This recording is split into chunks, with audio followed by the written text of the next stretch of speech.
Hi guys, welcome to Module 4, Project Initiation.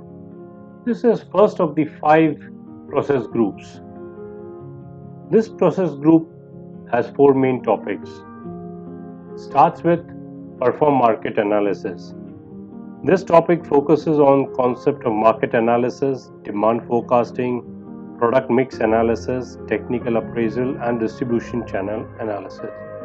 Next in line is Develop Project Charter.